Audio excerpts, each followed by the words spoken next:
Okay, this is Orlando Wilson. What I'm going to talk about in this video slash podcast is a question or a topic I'm asked about quite often, which is private military companies. The last person to mention this to me was asking about how one could be set up, etc. They're interested, they're new to the business, they want to just exploring things. But I get asked quite often by people, have I heard of certain companies? Are they worth working for? New companies popped out, they're looking for people, they say they're a PMC. Are they credible, etc.? I would say, and as I said to most people, 99.9% of the people saying they're PMCs, they're self-proclaimed. The best they'll ever do is be armed security guard somewhere. That's it.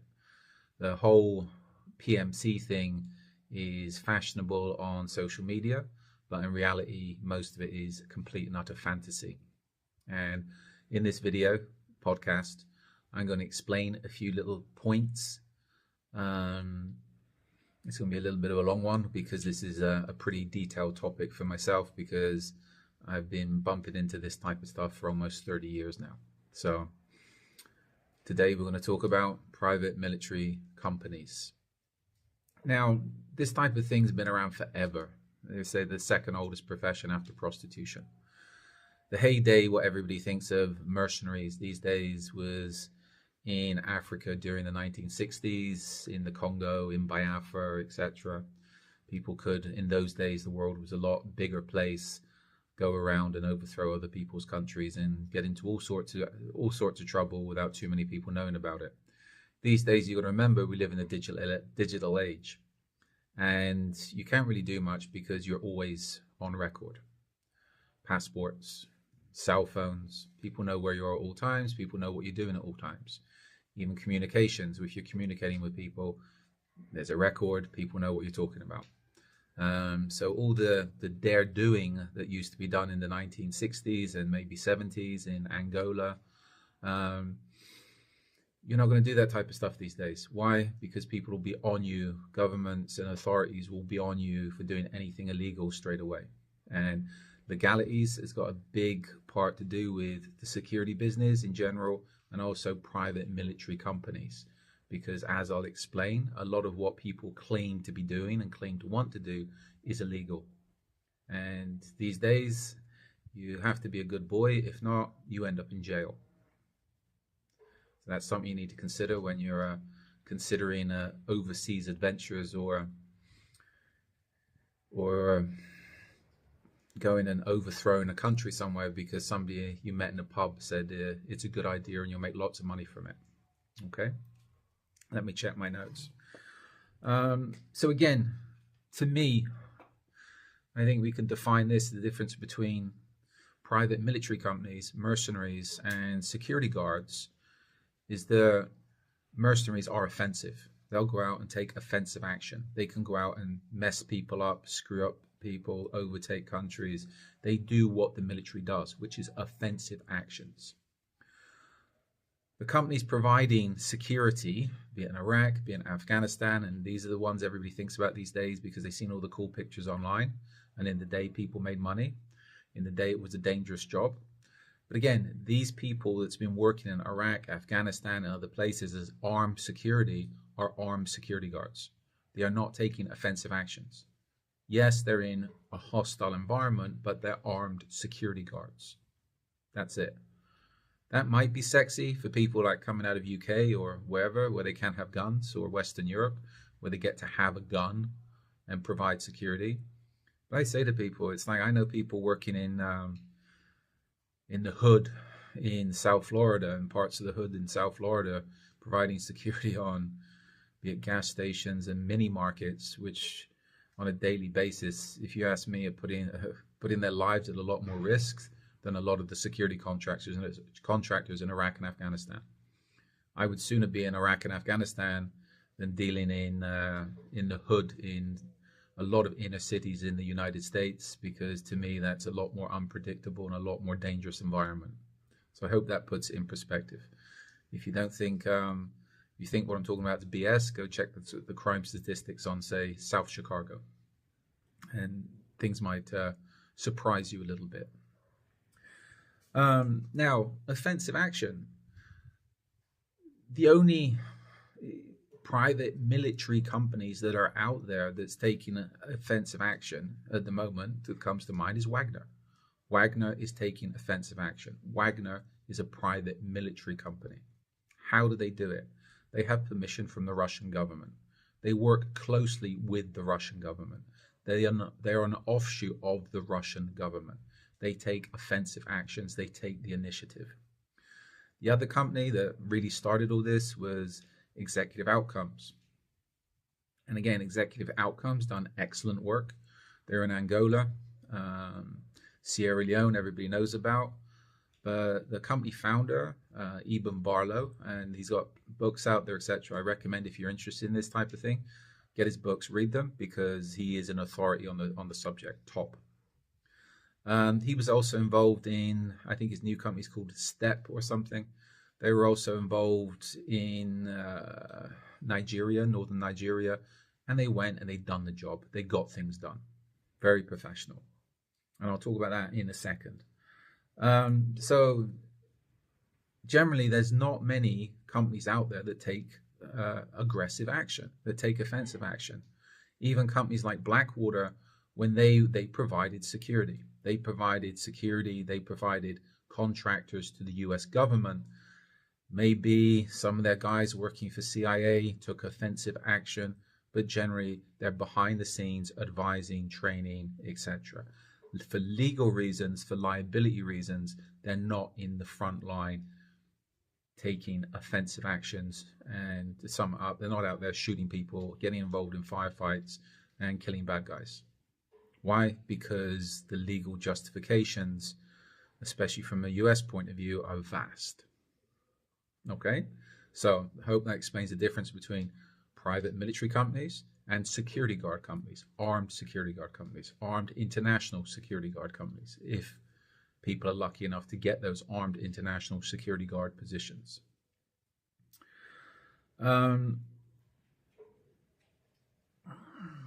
Now, the issue is what's killed off a lot of the, that we say, private contractor work is that governments supply their own training teams, provide their own people to foreign governments. The UK, NATO, US, etc. They have training teams everywhere working with different governments.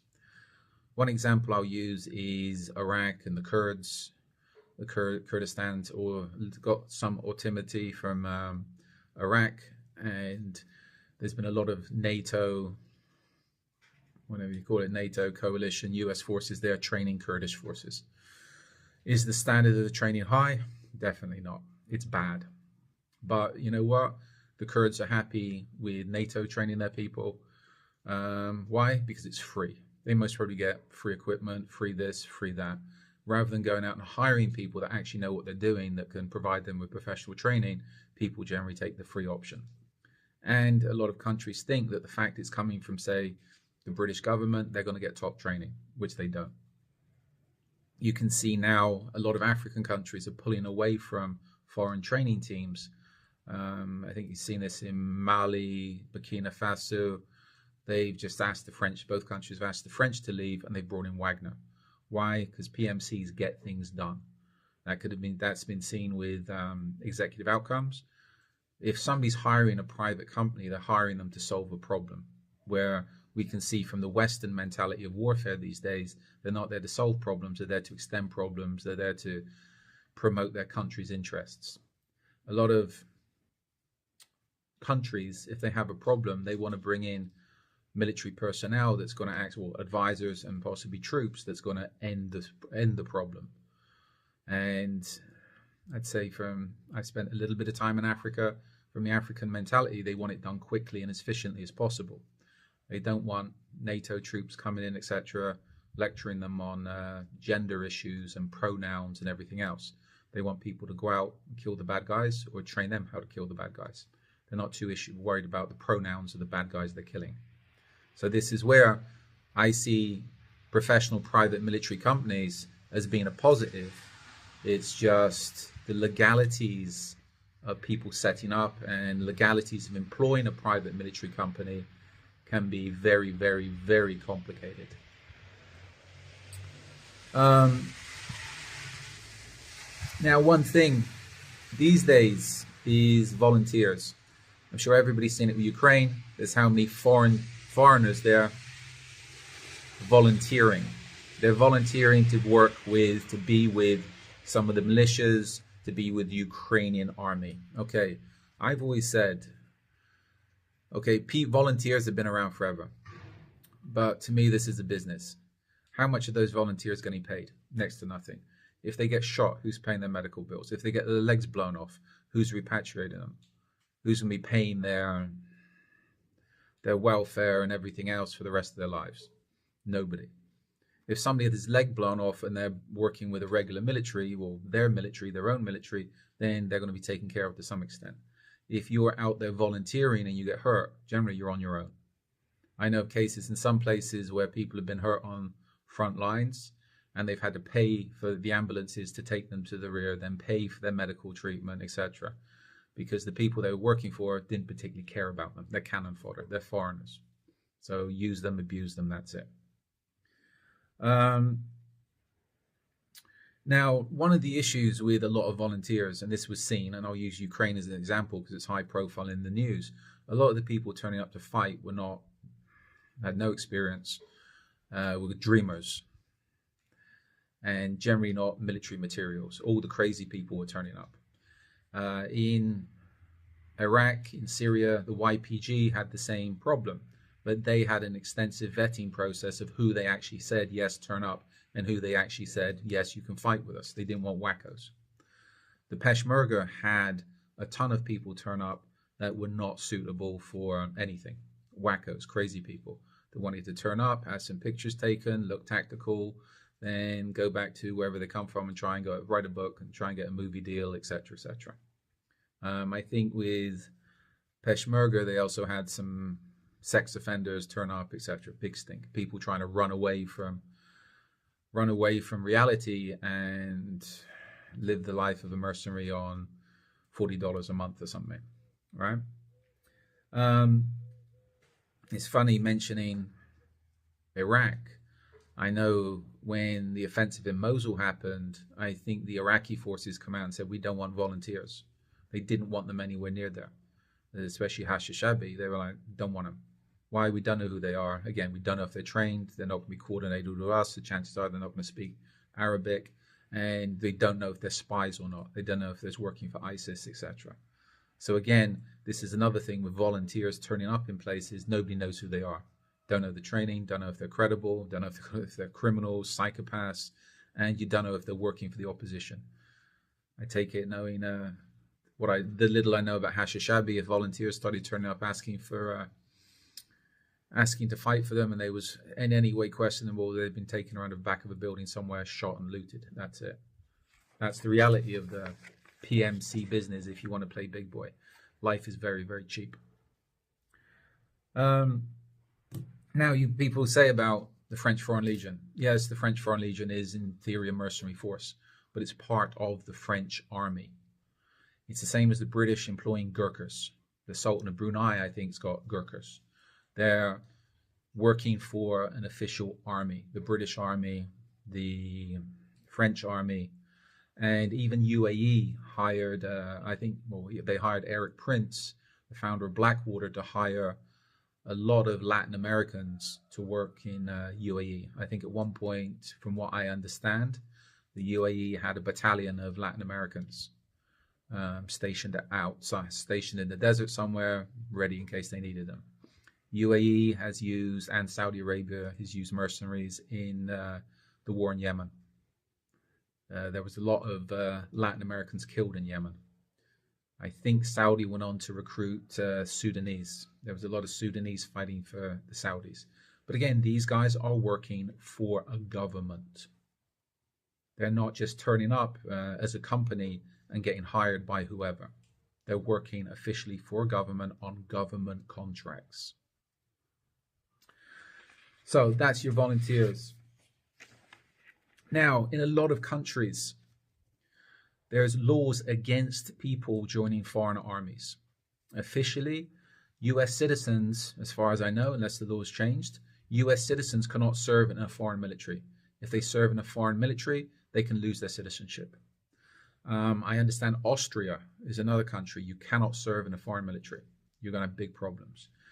I think after the issues with executive outcomes in South Africa, and executive outcomes was doing very good work, the South Africans brought in a law against private military companies and also South Africans serving in foreign militaries. So this is where, from a legal perspective, the fact you serve in a foreign army or in a foreign military could get yourself into trouble, especially if that military you're serving with has issues with your own government, because then you can be an enemy of your own country or classed as a terrorist and charged under terrorist offenses, etc. Okay. Now, other examples of where mercenary adventures have gone bad. And you got to remember, if you're thinking of going and overthrowing a country or doing anything stupid, it's illegal. The days of the 1960s where people could go around, hijack planes and do all the crazy stuff, it's over. You hijack a plane these days, it doesn't matter. I think it doesn't matter what side you're on. That's illegal in some countries. That's illegal, period, due to international laws. But you can be charged as soon as you land that plane. In a lot of places, you're going to be charged, period. So you can't go doing the crazy stuff. If you look what happened I'll throw out a couple of examples that just came to mind. Equatorial Guinea. That was an adventure that went extremely bad there. British and South African troops went in. Well, they didn't even get there. It was all arrested in Zimbabwe. Everybody went to jail. And the people behind that escapade, I think, were Margaret Thatcher, the former former Prime Minister of England. Margaret Thatcher's son was involved in that. And so was a couple of his Eton friends. So if Eton boys can go and plan an adventure and it all goes bad and everybody gets thrown in jail, you, without the Eton contacts, aren't going to be doing too good, if that makes sense. Because again, they've got the contacts should have the contacts to get stuff done and also keep them out of jail. But in most places, if you say you went to Eton, it's a get out of jail free card, but not in Africa. Africa did different perspectives. So the Eton boys come unstuck in Equatorial Guinea. I think they were arrested in the South Africans, and a couple of Brits was arrested in Zimbabwe. They'd done a jail term in Zimbabwe. Then they was extradited to Equatorial Guinea and done a jail term in Equatorial Guinea. So again, they were there to overthrow the country. Everybody just ended up busted before anything started and thrown in jail. A couple of years ago, I think 2019, some Americans were planning to overthrow the government in Venezuela. And everybody heard what was going on before it happened. They just tried to go ashore, shoot the place up, and some crazy adventure. I think everybody ended up being arrested and everybody ended up being thrown in jail, and they're still in Venezuelan jail. It was an embarrassment because everybody was saying they're US spies, they're Trump's people, etc., etc. They weren't. They were a security guard company out of the US that ended up making some contacts in Miami, who went to Colombia, done some security guard work in Colombia, talked BS with how many people, barroom BS, heard some stories, got given a little bit of money, and then decided to go on an adventure and try to overthrow the Venezuelan government. And it didn't work. As I said, everybody was arrested. I don't think any of the Americans were killed, but they're sat in a Venezuelan jail now. So you can't go around doing stupid things. Another one out of Miami, Haiti, Miami security company, contract in Haiti. And this is a couple of years ago. I think it's still ongoing cases. These guys went in and killed the president of Haiti. They were, I believe, Colombians working for this. I understand, I could be wrong on this, a Miami-related company, promised a big paying contract, go do this, go do that. Crazy story, crazy job. They just went in, bluffed their way in, killed the president. And after that, they all got arrested. They all ended up in jail. There was no follow-up. So I think all they planned to do was to kill the president. There was no backup. Should have been a coup, but there was no coup. Nobody backed them up. Nobody supported them. So they all ended up getting busted and thrown in jail. Stupidity. The other one I got here, how many years? Almost 10 years ago, if not more now. I think a guy from Norway and the Netherlands, there was a British connection there somehow. One of them could have dual citizenship, were arrested in the Congo. They went into the Congo, Democratic Republic of Congo, to do their mercenary thing. And they ended up getting into an argument with somebody and killing somebody, local. They both died in jail. Why? In a lot of these countries, even though the media might portray them as being lawless, there are laws there. Makes me laugh, you see people on the movies when they're going into places like Nigeria running around with guns.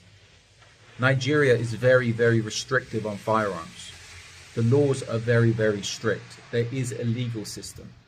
And again, these guys, they killed somebody in the Congo. Of course, they was arrested. They weren't hard to find because I take it there was the only white guys in a large, the only white guys around, to put it politely. They were quickly found, quickly arrested, charged, thrown in jail. Both died in jail, as far as I know. So again, this is where what I'm trying to get at is you cannot go around doing stupid things. Wherever you go, you have to work within the legal system. You're not going to go and overthrow a country these days. If you're providing security services, you have to know who you're providing those services for. If you're working for government, then you have to ensure the services you're providing are legal 150%. It could be legal for that government, but if you go back to your own country, you could be slammed with terrorism charges. So the legalities and PMCs is a big, big area you have to look into. And these days, you look at most of the legalities and everything screams PMCs are illegal. What people dream of being PMC operations are illegal. Another one for you guys to look, guys and girls to look up is ITAR. ITAR is the International Arms Trafficking Regulations, etc. This was brought in after, that's probably wrong on this, after 9/11, etc. It's a US law, it's a US regulation that regulates the arms industry, including training. So you have to be very careful if you're a US citizen or US person that you're not in violation of ITAR when you're doing anything to do with even training, that's tactical training, firearms training, or especially if you're providing equipment. Equipment sales out of the US are extremely complicated these days because of ITAR. You're selling equipment without being ITAR registered, or you sell it to the wrong person, you're going to have big legal problems. So if you're thinking about getting into the international security business, period, or in firearms business, period, look up ITAR. And if you're a US company or person, you're involved in this world, that world, you need to be ITAR registered, or you have to be very, very careful.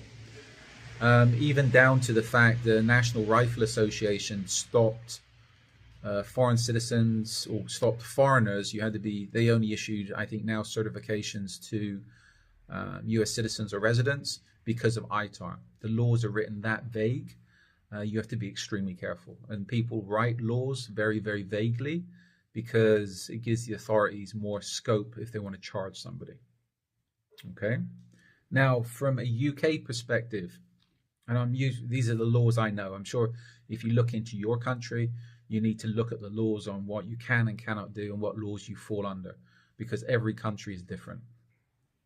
From a UK perspective, at a base level, if you're a UK citizen, if you kill somebody anywhere in the world, you can be investigated under British law, even if it's a justifiable shooting, justifiable killing, etc. You can be investigated by the British police under UK law. This is some law, I think, going back to the 13th century or something crazy. I remember years ago there was a case. I think the guy was a cop in UK or something, former cop. Years and years ago, when he was a teenager, he killed somebody in, I think, Guyana, somewhere in Latin America. He killed the person. He fled to UK, started a whole different life in UK. The family of the person he killed in Guyana traced him to UK in the end, found out who he was, and they filed a complaint against him with the British police. He was investigated and charged and convicted with that murder under UK law. So if you're a UK citizen, you get into trouble anywhere in the world, or you're considering doing anything stupid anywhere in the world, you can still be liable and arrested under UK law. Now, even as far as stuff like the arms dealing and selling weapons and selling military equipment, you have to be extremely careful. One of the magazines I write for is the Circuit magazine. So look it up, and there's an article, I think they got it online, called Accidental, you might be Accidental Arms Dealer or something. Look up that article, because it details how, if you are even providing training courses and you give away certain equipment under UK, that could be a violation of UK customs laws, etc., because you're actually dealing in arms, etc. So look up the Circuit magazine, look up the article, I think it's Accidental Arms Dealer, and that will detail a little bit about UK law. I said, if you're thinking about international security work, you need to understand the laws, the rules, and the regulations. If not, you're going to get yourself into too much trouble to start with and make yourself look too stupid to start with. If you're going and you're talking to people, professionals, they're going to understand the laws. And if you don't understand them, you're just going to be another Walter Mitty, whatever your background is. Yeah, you're just another BSer looking to make a quick buck, or just another kid living in fantasy world. And again, I've come across plenty of these people who served a lot of time in their own militaries, and they go off and try and do all this stuff, and just sitting down talking to them, they might be experienced from their service in their own militaries, but in the international world, the close protection world, the firearms world, they're absolutely clueless. There's another documentary online which is good, and again, if you're serious, take the time to look it up. It's on YouTube, and it's called The Fighter Pilot, the Mercenary Boss, and the Warlord. It's about something that happened in Libya, and this talks about something, I think Eric Prince was behind it, where they was going to go in and work for, I think, Haifa in Libya, and the job all collapsed. It all went bad. And the interesting part about that documentary, it details about ITAR and the things you can and cannot do. And it talks about how Eric Prince, I've heard this from multiple angles, he's violated US laws and a lot of laws by the stuff he does. Well, the thing is with Eric Prince is very well connected. I know people that's bumped into him, they reckon he's a very decent guy. But due to the stuff he does, it's questionable. And he could be pulled under a lot of US laws, but he's an asset of the US, I'm sure. And he's very, very politically connected. He knows a lot of people.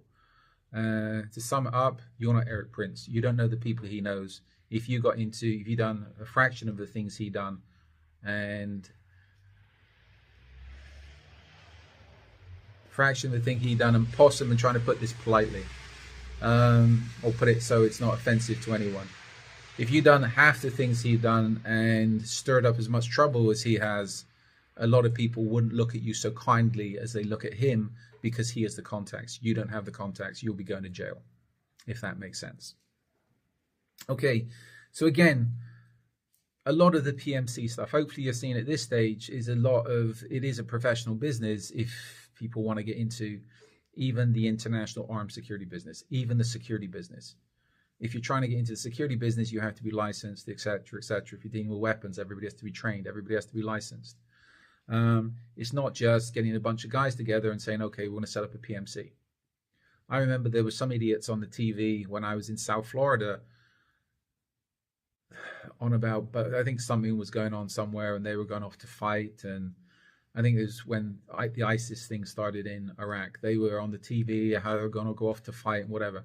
And it's just a bunch of bozos at a local gun range, dressed up in tactical gear, doing some drills for the local media. Somebody most probably called up the media and said, oh, we're going to go off to Iraq to fight ISIS. And you had just a bunch of goons running around in tactical gear, shooting things up, calling themselves a PMC. It was their 15 minutes of fame. You know what? That's most PMCs. It's a bunch of guys, well, in the US, a bunch of guys that get some tactical gear, go to the gun range and call themselves a PMC. I'm saying that's the US because people have access to guns. In Europe, it's just the guys dressing up in tactical gear and maybe having some airsoft guns, calling themselves a PMC. That's it. Hoping to get security guard work. You got to think about it from a logistical point of view. If you're a PMC, where are you going to get your weapons from? Where are you going to get the equipment from? How much is that going to cost? How much is night vision? How much is thermal these days? Drones, etc. Decent quality stuff. It all costs money. So if you're setting up your own PMC with how many people, 10 guys, you need, I hope you got like $100,000 in cash just for the equipment. And then you need the licenses and permits for the equipment. You got to remember, we'll put it this way, under ITAR, exporting even night vision, you need an export permit. You can take it out for personal use. But again, if you turn up the airport with 10 night vision scopes, etc., trying to take them out of the country, I'm sure customs will be talking to you to start with. If you're trying to take that stuff into a lot of countries, you'll be looked at very questionably to start with, if not arrested. In some countries, taking in anything that's military, anything that's to do with a weapon, even cleaning kit, is illegal. I know of one person that got into trouble taking in a cleaning kit into a certain Middle Eastern country, a weapons cleaning kit. When he declared what it was, a big stink, etc. Were they being shaken down? Most probably, but they ended up in trouble. This is where you cannot go flying around the world with bags full of military equipment. And again, as I said, the legalities of taking some military equipment out of your country, military grade equipment, again, is illegal. So you need export permits, etc. A lot of the high end, the proper military equipment, you need end user certificates to buy in the first place, especially communications equipment. So again, there's a big difference between what people put on social media and the realities. So this is where a lot of people, especially on social media these days, like to dress themselves up, set up the website, set up the Facebook page, set up the Instagram page and call themselves a PMC. Put some videos of them doing firearms drills, crap firearms drills for the most, very basic firearms drills on some range somewhere, dressed up in their 511 gear and their plate carriers, and tell people they're going to go around and do PMC work. It's complete and utter BS. I've had people, again, as I said to start with, approach me saying, have you heard of this PMC company? They say they're doing this, they say they're doing that. Most of these gigs people talk about, most of these jobs, is just BS. They meet somebody that talks BS, they believe the BS. If it comes down to doing serious, what would be classed as PMC work, you have to be working for a government. And that is a very, very closed world. You might get, if you're very lucky, if you're moving in the right circles, you might get a sniff of something. But it's generally government to government. You have to be hired by a government. And again, this is PMC work, even as far as the training side is concerned. Being hired to do offensive actions or whatever, due to liability, due to legal reasons, etc., doesn't happen. Very, very rarely. As I said in the beginning, people like Wagner's doing it because they have approval. They're a big company with a lot of contacts. You setting up a small company hoping to do that type of thing legally, dream on. If you're lucky, at best, you might get some government training work, or you might get some armed security work for a government agency. So this is where, and again, I know people that's talked about this type of thing, like the Venezuelan job, the Haiti job, etc. I heard of that stuff over the years. I dismiss it, period, because again, those guys are in jail, and such schemes and such plans and such wild ideas, generally people are talking BS. And if they do ever get off the ground, generally there's not going to be enough money. The money doesn't turn up, or it's just everything collapses as those jobs did, and everybody ends up in jail. And again, they should end up in jail because what they was doing was illegal. If anybody ever approaches you, if you set up a company and people approach you for that type of thing, I would generally dismiss it. Why? Because from my perspective, I've heard and seen quite a few crazy things over the years. And again, generally they don't pan out. Generally the money doesn't turn up. Generally the logistics doesn't turn up. And generally everything, if you look at it from a legal perspective, is illegal. Even if it works, if it does work, I hope that if you do get it and it does work, the chances of you returning to your own country again, or not having a restaurant, chances of you being able to return to your own country again would be very slim without being charged as soon as you get off the plane. if your passport isn't cancelled to start with. Or if it does go right or does go wrong, you end up working for the wrong people, you can be charged under terrorism offenses, etc. So these days in the international security business, you have to be extremely careful with what you're doing. You have to understand the laws. And again, the PMC stuff, as I said, hopefully you can see from this, a lot of it is complete Walter Mitty BS. It doesn't happen. It's people talking about stuff on social media, dreaming of doing what they've seen in the movies and on TV, etc. That's your PMC world. People should keep it clear and call it armed security work, which is most of what the PMCs or supposed PMCs do. They provide armed security work if they're lucky. Are they going to ever go and overthrow a country? No, they're dreaming. Are they ever going to go and do Wagner type operations? Unless they're called Wagner, I doubt it very much. Because in the West these days, the rules and regulations are on top of people. The rules and regulations are there to stop people doing that type of thing. And if you try to start doing that type of thing, especially if it's got anything that clashes with your government or a friendly government, just you talking about it and maybe even trying to make the first steps to do it, you're going to end up in a lot of trouble. As I said, terrorist offenses. So bear that in mind. So I hope this podcast video has been a little bit informative, has made you think about a few things. If you're interested in PMCs or considering PMC work, you've seen an article online telling people how cool it is, telling you how cool it is. I would say be very, very careful. Don't believe what you're told, and always check things out from a legal perspective before you do anything. Ensure the people you're dealing with are genuine, and ensure if you do go on any wild escapades, you're paid, and you're just not going to end up going somewhere doing something stupid and being hung out to dry and spending a lot of time in a foreign prison. So, as I said, I hope this has made you think about a few things. I have a lot more videos going up online and podcasts. So follow me along on social media for more content on international security, close protection, kidnap and ransom, etc. We've got the podcast channel up now. We're up on YouTube, Instagram, LinkedIn, etc. If you're connected with me on social media, please feel free to reach out if you've got any relevant questions or any topics you'd like me to talk about. In the meantime, check out the other videos we've got up online, the other podcasts, and also I have an array of books up online on Amazon to do with various aspects of the security business, close protection, kidnap and ransom, etc. And you check out our blogs, my blog, Truth Only Has a Few Friends, and also the Risk Incorporated blog. We got a lot of content up there as well that can answer some of your questions. In the meantime, be good, stay safe, stay out of trouble. And if people offer you exciting and interesting work overseas, I take it with a big pinch of salt. Do your due diligence and also ensure everything you're doing is legal, because you don't want to end up being arrested and thrown in jail. But that might be a lot better off than going on some crazy adventure and being chopped up into little pieces over a period of weeks. So I hope this gives you a few things to think about.